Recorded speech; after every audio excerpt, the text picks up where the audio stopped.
Hello दोस्तों, तो आपका स्वागत है आपके अपने चैनल ITI जॉब नोटिफिकेशन पे। तो दोस्तों, कैसे हैं आप लोग? अभी एक सबसे बढ़िया चीज़ आई हुई है नोटिफिकेशन, जो DFCCIL की आई हुई है, जो तकरीबन 2 साल के बाद हर 2 साल में आती है। तो इस बार भी आ चुकी है, जिसमें से डेडिकेटेड DFCCIL जो होता है basically dedicated freight corridor corporation of India limited है, जो रेल मंत्रालय के उपकरण है। और इसमें काफ़ी सारा पोस्टें आई है, तकरीबन 400 कुछ पोस्टें आई हैं। ठीक है, तो अलग अलग पोस्ट के लिए आई हुई हैं। अलग अलग जो वैकेंसीज हैं उनके, जैसे उसमें से मैनेजर लेवल के हैं, जूनियर मैनेजर है, एग्जीक्यूटिव है, MTS के हैं, जो MTS वाले हैं।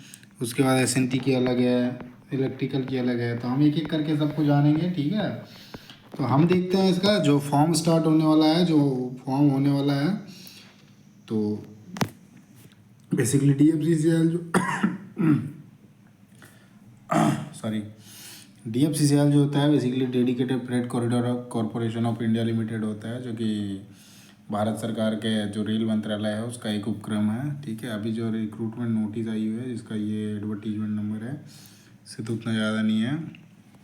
ठीक है, तो इसका जो चलता है DFC का जो कॉरिडोर है, आप देखोगे इसका कि अम्बाला है, फील्ड यूनिट अम्बाला है, मेरठ है, टुंडला है, प्रयागराज है। ये ईस्ट एंड वेस्ट हो गया। ठीक है, दीनदयाल उपाध्याय हो गया, कोलकाता, मुंबई, ये नॉर्थ और साउथ हो गया। उसके बाद अहमदाबाद हो गया, वडोदरा, अजमेर, ये नोएडा, ये नॉर्थ साउथ में आ जाते हैं। ठीक है, ऐसे करके तो टोटल इसके जो हैं अभी करंट में 3 या 4 चल रहे हैं। ठीक है, 4 कॉरिडोर है जिसमें ये सारे आ रहे हैं। जैसे आपका ये नॉर्थ साउथ का एक हो गया, एक ईस्ट वेस्ट का हो गया। ठीक है, ये नॉर्थ में आ जाएंगे, ये साउथ में आ जाएंगे, नॉर्थ साउथ करके आ जाएंगे। ठीक है, बाकी ये सारे ईस्ट वेस्ट में ऐसे करके आ जाएंगे। तो उसकी अलग अलग कॉरिडोर है। हम यहाँ पे देखते हैं, ये इसका जो फॉर्म है वो ऑनलाइन मोड पे है। ठीक है, ऑनलाइन मोड में है, जिसमें जूनियर मैनेजर, एग्जीक्यूटिव और MTS की पोस्ट आई हुई है, जो तकरीबन आपका 400 के आसपास है। ठीक है, ऑनलाइन जो स्टार्ट होने वाला है वो 18 जनवरी से होने वाला है। ठीक है, आप ऑनलाइन अप्लीकेशन जो है रजिस्ट्रेशन करने का काम 18 जनवरी से कर सकते हो, और लास्ट 16 फरवरी 2025 तक आपका ऑनलाइन फॉर्म चलेगा। ठीक है, एप्लीकेशन को करेक्शन का किसी भी प्रकार का कोई दिक्कत आता है, जैसे आप फॉर्म भरने में गलती कर दिए हो, तो आपका 23 से 27 तक वो खुला रहेगा, जहाँ पे आप फॉर्म जो है अपना एप्लीकेशन जो है उसमें कुछ करेक्शन करने का होगा। यदि बाई मिस्टेक हो जाता है, ऐसे जानवर का तो कोई करता नहीं है, पर हो गया तो उस केस में आपके पास टाइम दिया जाता है 4 दिन का, आप इस बीच में जाके कर सकते हो। ठीक है, पेपर जो होना है, डेट भी दे रखा है। फर्स्ट पेपर जो होगा अप्रैल 2025 को होगा, अप्रैल के मंथ में होगा। सेकंड एग्ज़ाम जो होगा वो आपका होगा अगस्त 2025 में। उसके बाद जो PET होने वाला है, PET बेसिकली जो MTS रहेंगे उनके लिए PET है, फिजिकल एफिशिएंसी टेस्ट, ये होगा अक्टूबर नवंबर 2025 में। ठीक है, और ये चीज़ें फिक्स होती हैं, इनके पेपर होना फिक्स है। ठीक है, आगे जानते हैं। यहाँ से जैसे करना है अप्लाई करने के लिए, तो क्लिक कर करोगे तो सीधा खुल जाएगा। ठीक है, ये मैं डाल दूँगा आपका नोटिफिकेशन टेलीग्राम ग्रुप से, आप वहाँ से जाकर डाउनलोड कर सकते हो। ठीक है, उसके बाद आगे देखते हैं जो इंपॉर्टेंट चीज़ें हैं, सीटों के बारे देखेंगे, कहाँ कहाँ है उसके बारे देखेंगे। बाकी ये हेल्पलाइन नंबर दिया हुआ है, यदि कुछ भी दिक्कत आती है ऑनलाइन पोर्टल में, तो आप यहाँ से कांटेक्ट करके कर सकते हो। ठीक है, ऐसे जनरली दिक्कत नहीं आती है। 16 के बाद आसानी से आप कर सकते हो। डी ऑफिशियल साइट है ये वाला, कि http://dfccil.com।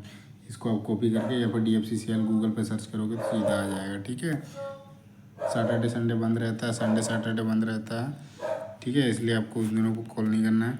अब डिटेल दे रखा है पोस्ट के बारे, एक एक पोस्ट के बारे जानेंगे। तो जूनियर मैनेजर के पोस्ट हैं, तो इसमें जैसे जूनियर मैनेजर के पोस्ट हैं, इसमें जो दे रखा है स्केल, ये पे स्केल है 50,000 से 1,60,000 तक। लेवल है E2 का, और ये IDA लगता है। इसमें क्या है, DA नहीं होता है, IDA basically industrial dearness allowance करके होता है। ठीक है, उसके बाद इसका ये जो एलिजिबल क्वालिफिकेशन मांग रखा है, एसेंशियल क्वालिफिकेशन में मांग रखा है, CA में मांग रखा है, चार्टर्ड अकाउंटेंट्स।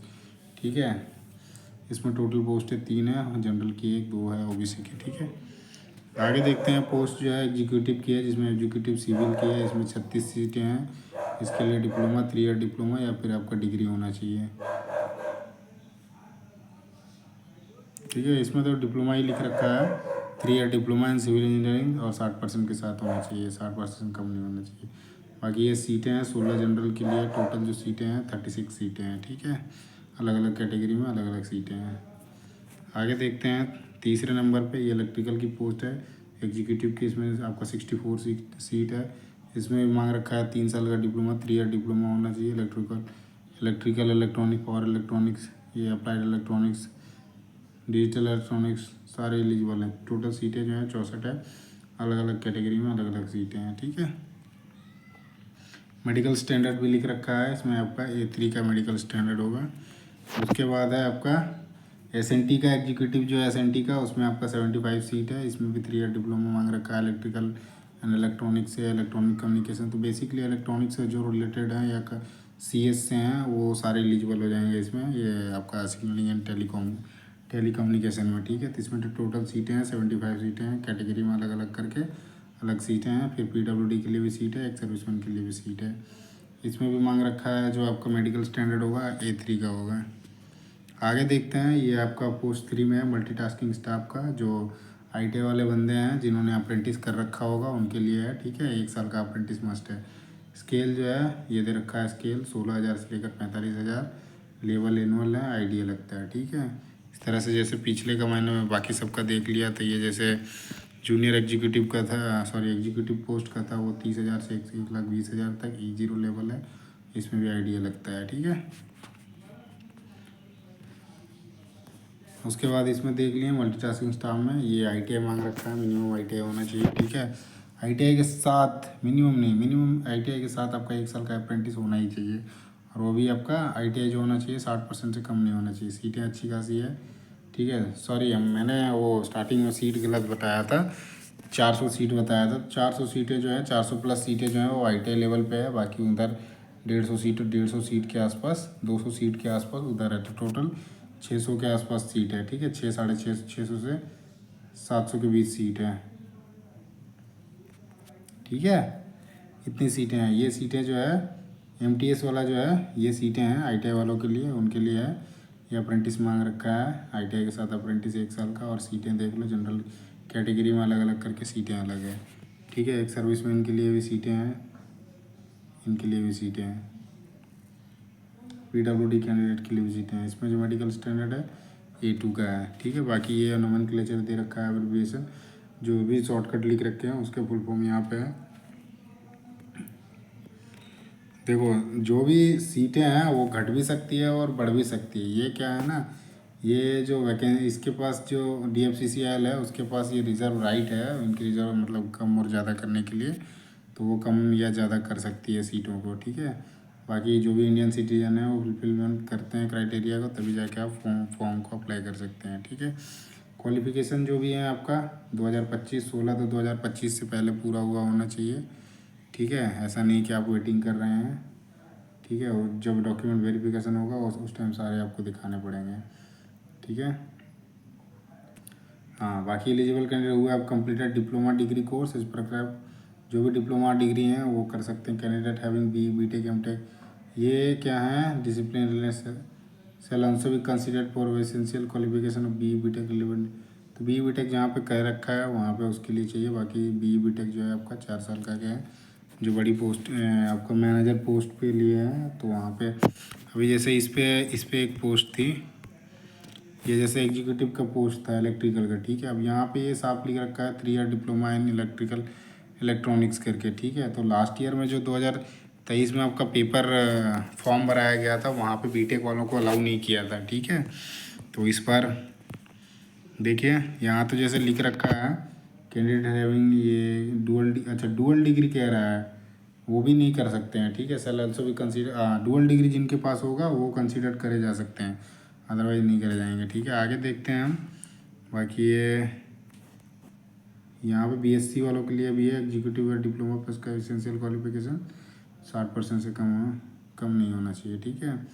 मिनिमम 60%। उसके बाद है ये minimum education qualification for the MTS के लिए जो है उनके लिए पैरा 2.3 में दिया गया है। 2.3 में देख लिया हमने, जैसे ITI मांग रखा है और साथ में आपका ITI के साथ क्या होना चाहिए, NCVT से होना चाहिए और या SCVT, दोनों से किसी से भी हो आप चल जाओगे। साथ में आपका अप्रेंटिसशिप होना चाहिए, ठीक है। 1966 क्वालिफिकेशन टेक्निकल बोर्ड यूनिवर्सिटी, ठीक है। आगे एक सर्विसमैन के बारे दे रखा है आपका, वहाँ का जो भी एयरफोर्स आर्मी से या नेवी से हो तो वहाँ से वहाँ का आपका जो होगा सर्विस बुक, या फिर जो रिटायर करते हैं तो वहाँ से एक बुक मिलती है डिस्चार्जिंग बुक, वो लेके जानी पड़ती है जब डीवी के टाइम पे। एज लिमिट क्या है, एज लिमिट के बारे देखते हैं। तो एज लिमिट जो है आपका जूनियर मैनेजर के लिए आपका 30 साल मैक्सिमम है, मिनिमम 18 साल है। एग्जीक्यूटिव के लिए 18 से 30 साल है, एमटीएस के लिए 18 से 33 साल है, ठीक है। एज रिलैक्सेशन जो भी है आपका कैटेगरी के हिसाब से अलग अलग, एस टी 5 साल मिलता है, ओबीसी के 3 साल। जो पीडब्ल्यूडी कैंडिडेट हैं उनको 13-15 हो गया, मतलब ये कैटेगरी में जा रहे हैं तभी, और नॉन कैटेगरी है तो 10 साल मिनिमम मिलेगा, ठीक है। आगे देखते हैं। हाँ, जो ये तो हमने कह दिया जो सीटें हैं, ठीक है। आगे चलते हैं। हाँ, अब यहाँ पे ईडब्ल्यूएस का एक एनसीएल का जो एक केस आता है, सो ओबीसी एसटी एससी या इसमें आते हैं तो उनका एक केस आता है जो 8 लाख से ज़्यादा या 5 एकड़ से ज़्यादा होता है, तो वो उन कैटेगरी का फ़ायदा नहीं ले सकते हैं, ओपन जनरल में काउंट करे जाएंगे, ठीक है। ईडब्ल्यूएस का भी फ़ायदा नहीं ले सकते हैं। ईडब्ल्यूएस का फ़ायदा लेने के लिए भी 8 लाख से कम का उनका इनकम होना चाहिए, तभी ईडब्ल्यूएस का बनता है।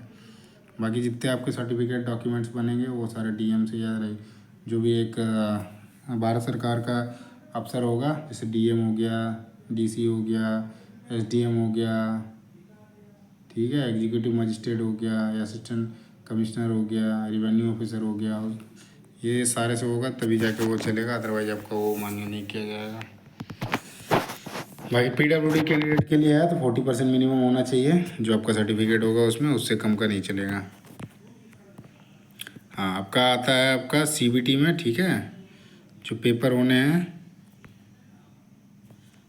हाँ, जैसे कोई डिजेबिलिटी कैंडिडेट होता है ना जिसका आँख से प्रॉब्लम है, तो वो अपने साथ में बंदा लेके जा सकता है, यहाँ पे उस चीज़ का भी है, ठीक है। Separate admit card will be explain, उसमें टाइम भी दिया जाता है उनको, एक्स्ट्रा टाइम दिया जाता है।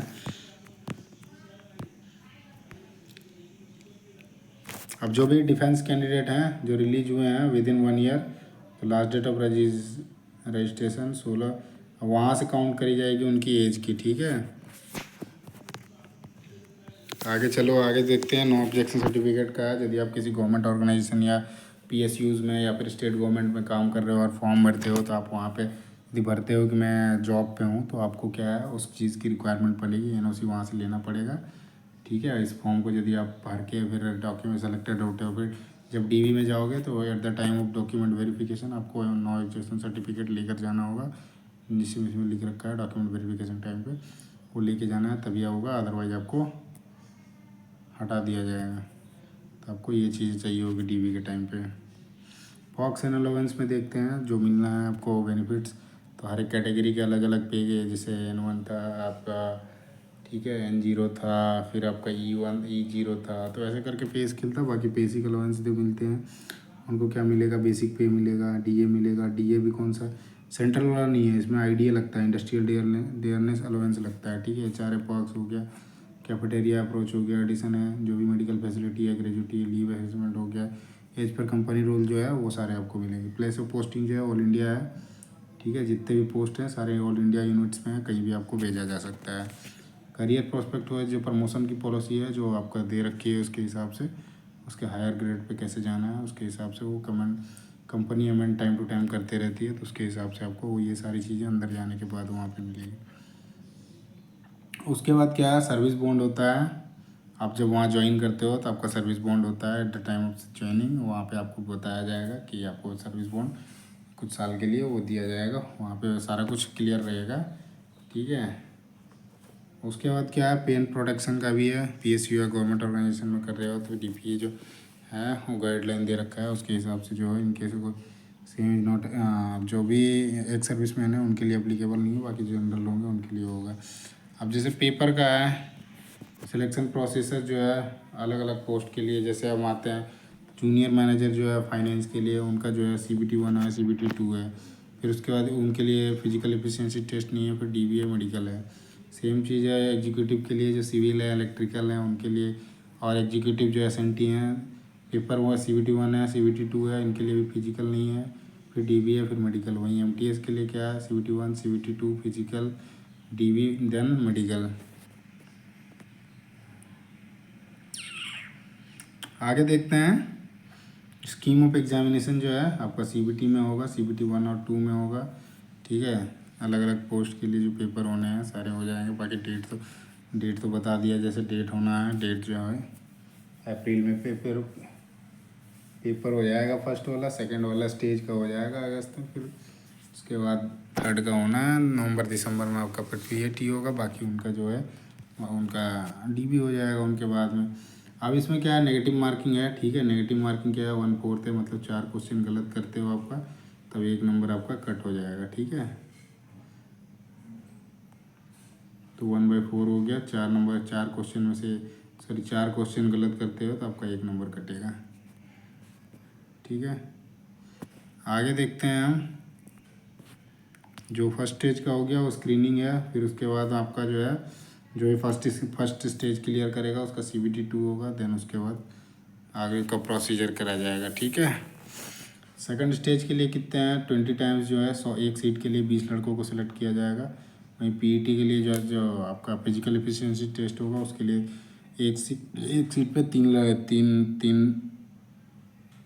तीन मतलब जो कैंडिडेट होंगे उनको सिलेक्ट किया जाएगा। फर्स्ट स्टेज से सेकंड स्टेज के लिए 20 लड़कों को, ठीक है, या 20 जो स्टूडेंट कैंडिडेट होंगे उनके लिए। फिर डीवी के लिए जो इतने नंबर सीट हैं उतना ही लोगों को बुलाया जाएगा डीवी के लिए। इसमें भी आती है एक्स्ट्रा, वो क्या बोलते हैं, वेटिंग की लिस्ट आती है। बाकी इस बार तो ऐसा कुछ मेंशन नहीं किया है, तो हो सकता है कि उस, लेकिन करवाएगा, एक्स्ट्रा कराता है, ठीक है। यहाँ तो लिखा हुआ है equal to number of community wise vacancy as per notified. बाकी इसमें भी होता है, वेटिंग का करवाता है, ठीक है। क्वेश्चन जो होंगे आपके फर्स्ट इसमें दे रखा है, जो भी सेकंड में से शॉर्ट लिस्ट होते हैं उनके लिए क्या है, रिजर्वेशन है। Entry of reservation can be considered against the community, जो भी है उसके प्रोसेस में है। अब जैसे क्या है, पेपर जो होना है आपका 100 नंबर का होगा, ठीक है। 100 नंबर में आपके सारे मल्टीपल चॉइस क्वेश्चन होंगे। जो आपका टाइम मिलेगा उसमें 90 मिनट का है, ठीक है। जो आपके दिव्यांग कैंडिडेट हैं उनके लिए 120 मिनट का टाइम है, मतलब 2 घंटे का है। बाकी जनरल कैंडिडेट के लिए 90 मिनट का है। सेकंड के लिए आप जैसे इसमें पेपर जो रहेगा आपका मैथ रहेगा, ठीक है। मैथ रहेगा 30 नंबर का, अवेयरनेस रहेगा 15 नंबर का, साइंस रहेगा 15 नंबर का, लॉजिकल रीजनिंग रहेगा 30 का, जनरल जो नॉलेज है डीएफसी के लिए या रेलवे के लिए वो आपका रहेगा 10 नंबर का। तो टोटल 100 नंबर का पेपर होना है। सीबीटी 2 में भी सेम है, तो क्वेश्चन इसमें बढ़ गए हैं, ठीक है। पहले में 100 था, अब इसमें 120 क्वेश्चन हो जाएंगे। टाइम जो मिलेगा 120 मिलेगा, ठीक है, मतलब 2 घंटे का टाइम मिलेगा। फिर इसमें वही चीज़ है, ठीक है। हर क्वेश्चन सही के लिए आपको 1 नंबर का क्वेश्चन मिलेगा। इसमें नेगेटिव मार्किंग है तो 1/4 हो गया, ठीक है।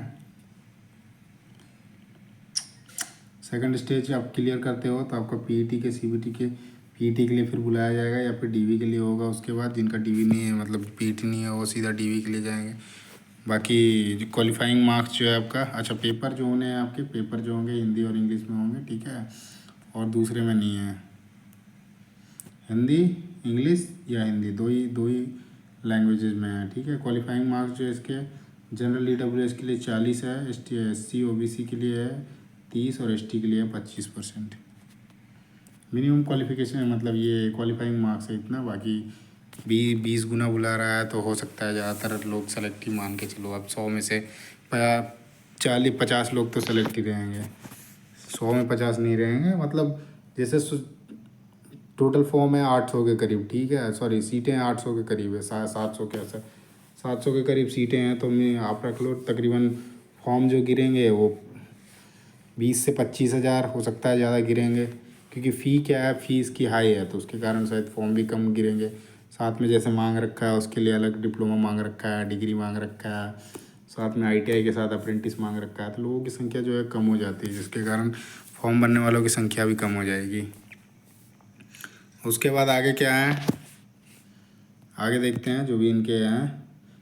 अब जैसे पीडब्ल्यूडी कैंडिडेट है वो जैसे फुलफिलमेंट नहीं करता है, लोग कम हो जाते हैं, तो उस केस में 2% और एक्स्ट्रा दे दिया जाएगा उनको, ठीक है। टाई ऑफ मार्क्स में वही है, डेट ऑफ बर्थ आएगा, नाम आएगा, ठीक है। फिर अल्फ़ाबेटिकल ऑर्डर है, ऐसे करके आएगा। ऑब्जेक्शन मैनेजमेंट पोर्टल में आप जैसे उसमें करते हो, आपका क्वेश्चन का गलत लगता है तो उस केस में आप कर सकते हो। एक क्वेश्चन पे दे रखा है 100 रुपये का आपका लग जाएगा। बाकी आगे देखते हैं। ऑब्जेक्शन का हो गया, आंसर की का हो गया, आ जाएगा उस टाइम पे आप उसकी पोर्टल पे जाके कर सकते हो। ठीक है, पीईटी के लिए आपका दे रखा है क्वालिफाइंग मार्क्स होना चाहिए, फाइनल मेरिट, उसके बाद आपका जाके कहीं पे होगा। ठीक है, फाइनल उसके बाद ही होगा। आगे देखते हैं जो कि पीईटी की होगी क्राइटेरिया है पीईटी के लिए, तो आपका 35 kg का है, 100 मीटर लेके जाना है। ठीक है, कंधे पे उठा के, वही आपका ग्रुप डी में जो होता है, ग्रुप डी की तरह ही है, 35 kg, 100 मीटर, 2 मिनट का टाइम रहेगा। ठीक है, और दौड़ होगा 1 किलोमीटर का 4 मिनट 15 सेकंड का है उसमें। ठीक है, सेम फीमेल के लिए क्या है, 20 kg है, उसका भी 100 मीटर लेके जाना है 2 मिनट में। ठीक है, और सेम दौड़ के लिए इसको है आज 1 किलोमीटर ही दौड़ना है 5 मिनट 40 सेकंड में। टाइम का डिफरेंस है तकरीबन एक के लिए 1 मिनट 20 सेकंड का, तो सही है। बाकी पीडी के जो दिव्यांग कैंडिडेट हैं उनके लिए उतना ज़्यादा जरूरी नहीं है, इनके लिए बस है कि आपका मेडिकल पास होना चाहिए क्लियर। जो प्रेग्नेंट महिला है उनके लिए दे रखा है, जो भी प्रेग्नेंट महिलाएं होंगी उनके लिए, तो पीईटी के केस में वो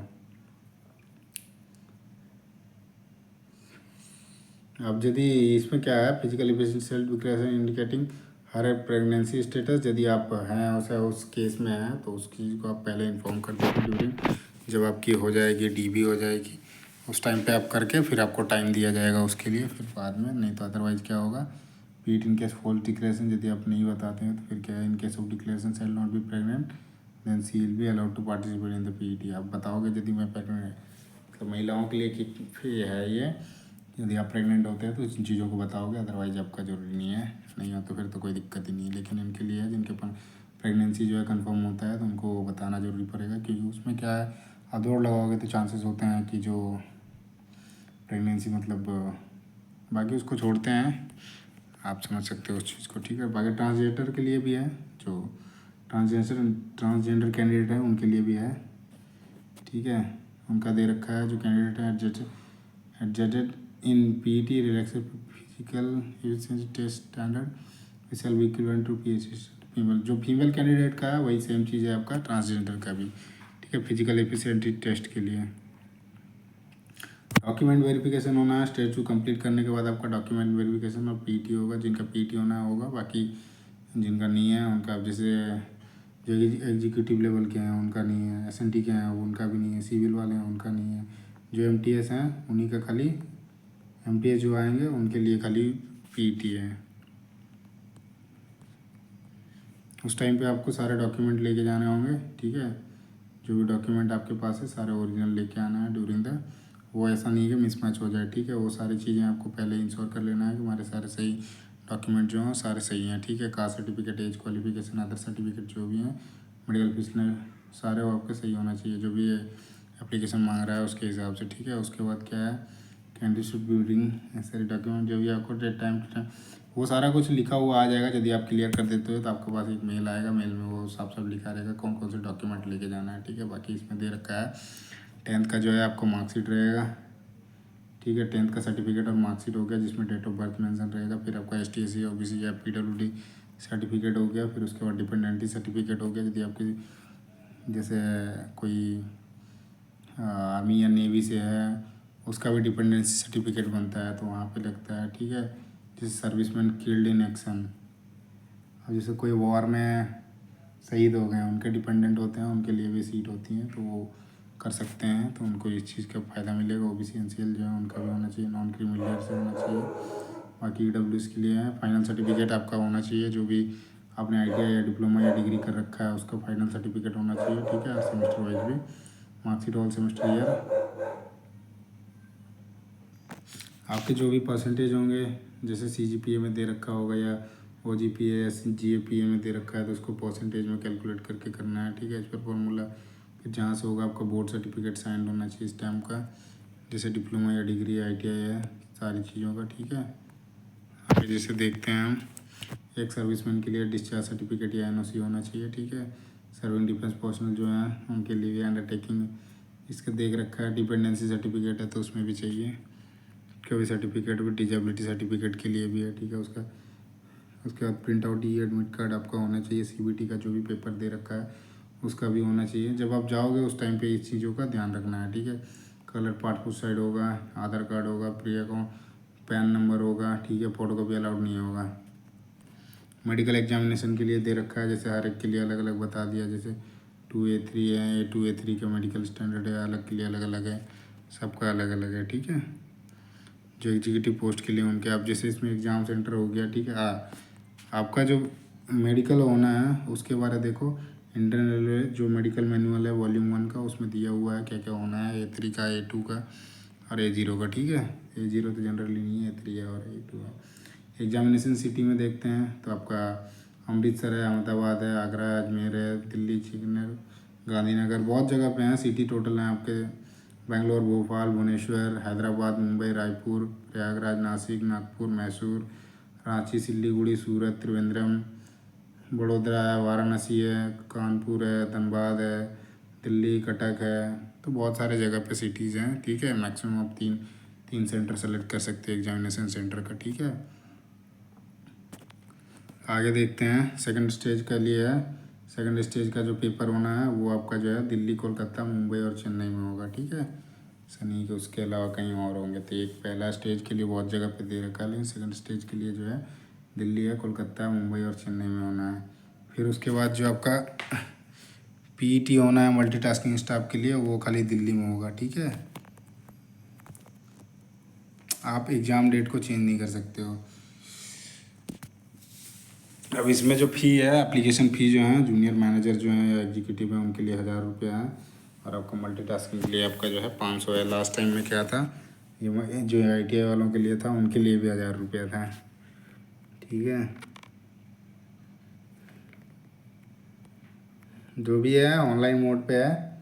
फॉर्म जो है DFCCR will be accept fee through online mode only, ठीक है। तो ऑनलाइन ही आपको भरना है फॉर्म, ऐसा नहीं कि आप ऑफलाइन करके कर सकते हो। आप फॉर्म भरने टाइम जैसे पेमेंट करने का है तो वो कर सकते हो, डेबिट कार्ड से पेमेंट कर सकते हो, आप UPI से भी कर सकते हो, ठीक है। मॉडिफिकेशन एप्लीकेशन के लिए आपका 100 रुपया लगेगा, वो बाद में आपका टाइम बता दिया था उसमें, तो उस टाइम पे खुलेगा। यहाँ पे थोड़ा दे रखा है कि आपका मोबाइल नंबर और जो है एक्टिव ईमेल आईडी होनी चाहिए, जिससे आपको रजिस्ट्रेशन करोगे तो सारा आपके पास इन्फॉर्मेशन आएगा, SMS आएगा, तो उसके करके आप फिर लेटर जमा कर सकते हैं। कॉल लेटर का मैसेज आता है, तो उस केस में ये चीज़ें आपके कंटिन्यू होना चाहिए, ठीक है। अब आपका जो क्या बोलते हैं, एडमिट कार्ड जितने भी हैं, एडमिट कार्ड आपको पोस्ट से नहीं भेजे जाएंगे, सारे आपके मेल या फिर मेल पे ही भेजे जाएंगे, और साथ ही ईमेल आईडी एक दे दिया जाएगा, बाकी आपको डाउनलोड कर लेना है उसके साइट से जाके। बाकी जनरली क्या होता है, ईमेल में आपको मिल जाएगा, ठीक है। और नहीं मिलता है तो आप उस केस में क्या करोगे, आपको DFC के साइट पे जाके आप वहाँ से डाउनलोड कर सकते हो। बाकी ये सारे सर्टिफिकेट हैं, ये पहले ही बता दिया था, ठीक है। CB टिकट है, जब पेपर देने जाओगे तो आपका एडमिट कार्ड होना चाहिए, साथ में आपका भी एक ID कार्ड होना चाहिए गवर्नमेंट का, जिससे उसमें आ जाएगा वोटर कार्ड आ जाएगा, ड्राइविंग लाइसेंस आ जाएगा, आधार कार्ड आ जाएगा, ठीक है, पासपोर्ट आ जाएगा, पैन कार्ड आ जाएगा। इसमें से कोई से भी आप लेके जा सकते हो, ओरिजिनल होना चाहिए, ठीक है। अब बैंड क्या क्या आइटम है ये सारे लिखे रहेंगे, एक इलेक्ट्रॉनिक गैजेट जितने हैं वो सारे बैंड है, ठीक है। ब्रेसलेट भी नहीं लेके जा सकते हो आप, ऑर्नामेंट भी कुछ पहन के नहीं ले जा सकते हो, मेटलिक जो है कुछ पहन के नहीं जा सकते हो आप, एयर प्लग वगैरह, हेडफोन वगैरह, पेन ड्राइव कुछ भी नहीं ले जा सकते हो। ये सारी चीज़ें आपको मिलेगी लिखी हुई, क्या बोलते हैं, जब आपका एडमिट कार्ड आएगा उस टाइम पे भी वहाँ पे भी लिखा रहता है, ठीक है। वार्निंग में दे रखा है कि जो आप रैकेट्स चलते हैं, जॉब रैकेट्स चलते हैं, उनसे आप दूर रहें इन चीज़ को लेकर, ठीक है। कि मैं पैसा दे के आपका जॉब लगवा दूंगा, आप इतना पैसा लगेगा, ऐसे करके उन चीज़ों के झांसों में मत पड़िएगा, ये आपका वार्निंग दे रखा है, ठीक है। तो ये चीज़ें फेक वेबसाइट में ऐसे करके मत जाना है। जो भी चीज़ें हैं DFCCL की वेबसाइट में जाके आप उन चीज़ों को जो भी देखना है वहाँ पे ही सारी चीज़ें, मेरिट लिस्ट जो भी सारी चीज़ें हैं, यदि आपने करा है तो यहाँ पे साइट पे जाके आप सारी चीज़ें दे सकते हो, ठीक है। तो इतना ही था। बाकी ये सारे फॉर्मेट दे रखे हैं उसके, ये जैसे कास्ट सर्टिफिकेट का SC/SC का है, फिर OBC का EWS का, ऐसे फॉर्मेट मिल जाएंगे। तो ये सारे आप खुद से भी देख सकते हो, ठीक है। तो हमने पूरा देख लिया फॉर्म को, ठीक है। फुल नोटिफिकेशन को देख लिया हमने, तो आप भरने में उतना दिक्कत नहीं होगी। एक बार और बता देता हूँ आपको, जो आपका ऑनलाइन रजिस्ट्रेशन है, रजिस्ट्रेशन स्टार्ट जो होने वाला है 18 जनवरी 2025 से होने वाला है। जो लास्ट डेट होगा आपका 16 जनवरी 2025 होगा। और आपका जो करेक्शन करने का होगा, यदि किसी प्रकार का कोई मतलब आपने फॉर्म भरने में गलती कर दिया, तो 23 फरवरी से लेकर 27 फरवरी तक भी बीच में आपका पेपर जो होगा पहला स्टेज का, वो आपका अप्रैल में होगा। सेकंड जो पेपर होगा वो आपका सेकंड CBT जो होगा वो आपका अगस्त में होगा। और जिन्होंने आप MTS के लिए फॉर्म भरोगे, उनका जो है अक्टूबर नवंबर में फिजिकल होगा। ठीक है, तो इतना ही था आज के लिए। बाकी वीडियो अच्छा लगे तो वीडियो को लाइक करना और चैनल को सब्सक्राइब करना ना भूलें, और साथ ही बेल आइकन दबाना ना भूलें, जिससे जो भी अगली अपडेट आती है वो आपको सबसे पहले मिलेगा। धन्यवाद।